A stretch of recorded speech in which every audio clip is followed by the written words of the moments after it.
అందరికీ నమస్కారం. ఈ వీలాగ్ వచ్చేసి మా ఇంట్లో ఉన్న శివుడికి నేను ఈ పత్రి చెట్టు కింద మా పెంట్ హౌస్‌లో మా మదర్ పెట్టిన ఈ చెట్టు కింద మేము శివుడికి పూల పూజ చేద్దాం. అండ్ ఇక్కడొచ్చేసి మీకు మా శివలింగంకి ఆల్రెడీ పూజ చేసేసాను ఈ వీడియోలో. అండ్ ఇక్కడొచ్చేసి ఇప్పుడు మనం ఎలా పూజ చేసుకోవాలన్నది నేను చూపిస్తాను. ఇక్కడొచ్చేసి మీకు ఈ శివలింగంకి ఫస్ట్ మనము అభిషేకము, బొట్టు ఇవన్నీ పెట్టి చేసుకుందాం. ఫస్ట్ నేనొచ్చేసేసి వాటర్‌తో అభిషేకం చేస్తున్నాను. ఈ అభిషేకంలో ఈ వాటర్‌తో చేయడం వల్ల శివుడు చల్లగా మనని మంచిగా చూస్తాడు.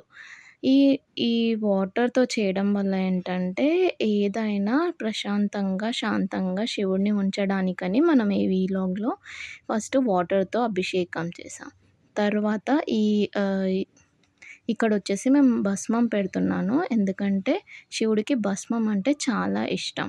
ఇక్కడ మనము భస్మంతో చేయడం వల్ల శివుడికి ఏదైతే మనం భస్మం పెడుతున్నామో, ఆ భస్మం వల్ల కూడా శివుడు చాలా సంతోషంగా ఉంటాడు. ఇక్కడ భస్మం వల్ల ఇప్పుడు మనము ఈ రోజు వచ్చేసి భస్మం పెడతాము. అదే కార్తీక మాసంలో అయితే మనము గంధంతో చేస్తాం. ఇక్కడ ఈ గంధం వల్ల చల్లగా ఉంటాడు. అండ్ ఇక్కడ వచ్చేసి మీకు భస్మం వల్ల కూడా శివుడు చాలా సంతోషంగా ఉంటాడని చెప్పి మనం ఎప్పుడు భస్మంతో శివుడికి అభిషేకం చేస్తాం. భస్మం పెట్టాక మనము తర్వాత బొట్టు, అలంకరణ చేసుకోవాలి. ఇప్పుడు నేను బొట్టు పెడుతున్నాను చూడండి. బొట్టు పెట్టడం వల్ల శివుడి అలంకరణ పూర్తి అవుతుంది. బొట్టు పెట్టాక మనము బొట్టు పెట్టేటప్పుడు కూడా మనము ఓం నమః శివాయ అన్న జపంతో మనం బొట్టు పెట్టాలి. ఎంత మంచిగా అలంకరణ చేసుకుంటే శివుడు అంత సంతోషంగా ఉంటాడు. దీని తర్వాత మనం పూలతో చేసుకుంటామన్నాం కదా! ఈ పూలు చూడండి, ఇవి వచ్చేసి చక్రం పువ్వులంటారు. ఈ పువ్వులతో మనం చేస్తాం. అండ్ శివుడికి ఈ రుద్రాక్షలు అనేటివి చాలా శ్రేష్టం. అండ్ ఆయనకి చాలా ఇష్టం. మనం ఎలా అయితే జ్యువెలరీ వేసుకుంటామో అతనికి రుద్రాక్షలు అనేటివి చాలా ఇష్టం అనమాట. అందుకే నేను ఈ రుద్రాక్ష మాల వేశాను. ఇప్పుడు మనం పూలతో మనము పూలు పెడుతూ అభిషేకం చేద్దాం. ఈ చక్రం పువ్వులనేటివి ఇవి మన జాతక రీత్యాలో ఏవైనా దోషాలున్నా కానీ అవి పోతాయని అంటారు. సో, అందుకే నేను ఈ పూలని స్పెషల్‌గా తీసుకొని వీటితో చేస్తున్నాననమాట.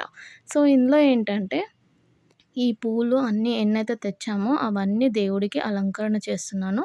అది మనం పూలు పెడుతూ మనం ఓం నమః శివాయ అన్న జపంతో మనము ఈ పూలని పెడుతున్నాననమాట.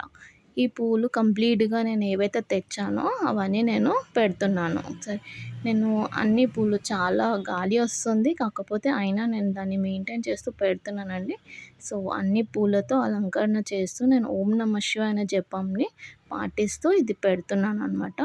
ఓం నమః శివాయ అంటూ పెట్టాలండి. 11 సార్లు అయినా, 21 సారైనా, 108 టైమ్స్ అయినా కానీ మనం ఈ జపంతో చేస్తాం.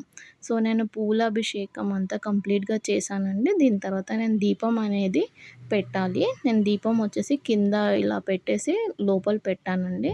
సో, గాలి రావడం వల్ల పోతుందని చెప్పి కొంచెం ప్రొటెక్టివ్‌గా కింద పెట్టాను. అండ్ దాని తర్వాత నేను ఇప్పుడు మళ్ళీ మీకు కంప్లీట్‌గా పూజ చేశాను. ఈ కంప్లీట్ పూజని నేను మీకు ఈ వీడియో ద్వారా చూస్తున్నాను. ఓం నమః శివాయ.